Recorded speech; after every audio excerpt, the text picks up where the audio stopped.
street, our house, in the middle of a street. 7:39 here, Big 550 KTRS. One of our favorites, Kathy Helbig from the Kathy Helbig Group, joins us to talk a little real estate each and every week. Good morning, Kathy Helbig. Good morning. All right, what are we talking about today? We are talking about the 9 biggest mistakes when planning a move. Yes. What are these mistakes? Number 9 is not planning ahead. So a lot of people think it's not a big deal to move. I can throw all my stuff together in a week That's or me. two. Yeah. That's so be you. That's a lot of people. And I've moved enough times and I've helped enough people move to know that it's the little stuff that kills you. You think you've got it under control, and just getting the last little bits out can take a day to 2 days. You're like, oh, I forgot that closet. Oh, exactly, yeah, exactly. Right. So 6 to 8 weeks in advance is when you really need to start planning to make your move.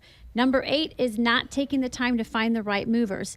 Taking price into your only consideration is not the best idea because sometimes you get what you pay for. That's right. You got to figure out if you're doing storage, if you're doing, out of town move, in town move. All movers are different. And they specialize in different things.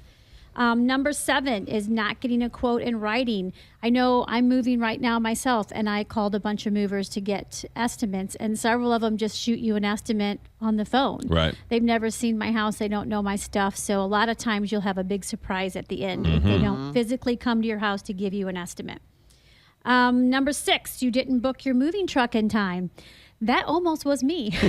That should be higher up on the list then. I'm telling you, this summer is the busiest time for movers, and you would be surprised to find that they are booked a couple months out. So you do need to have a couple different ones to call because you'll have a tough time getting in if you don't plan at least a month in advance.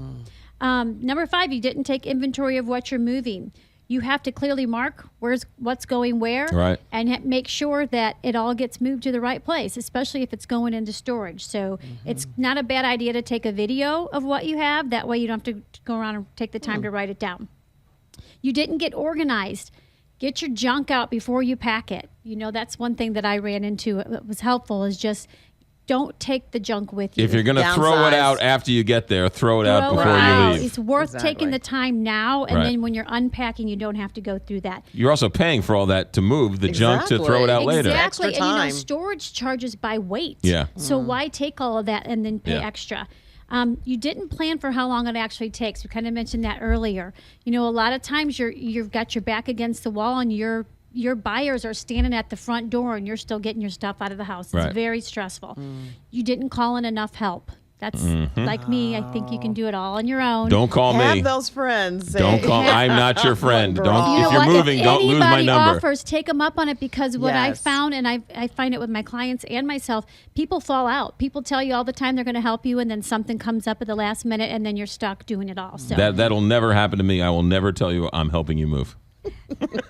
okay, Fair enough. fair enough.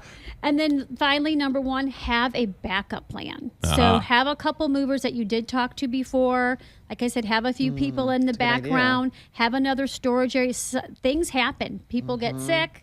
You've got movers that don't show up. You've got people that are going to break down your pool table. They don't show up. So when you shop around, take some notes and have a backup plan. Farmer Dave has told me this numerous times, where when people move, they take just the things they want, the family heirloom furniture, right? The 1 or 2 pieces grandma gave you, your clothes, and some of and everything else they sell, because they're going to buy all new furniture and everything else when they get to the new place. Yeah. Exactly. Yeah, Exactly. so Great idea. Pare down. Holding on to it. All right, Kathy Helbig from the Kathy Helbig Group. Download the app. Real estate's still booming in the area? It's still booming. It's crazy. Well, especially with these rates going crazy. Yep. KathyHelbigGroup.com. You need somebody on the inside. You need somebody who knows the houses before they get on the market. How about Kathy Helbig Group? Her whole team will help you. 314-276-SOLD or KathyHelbigGroup.com. Thanks for coming in. Thank you, guys. 743, Big 550.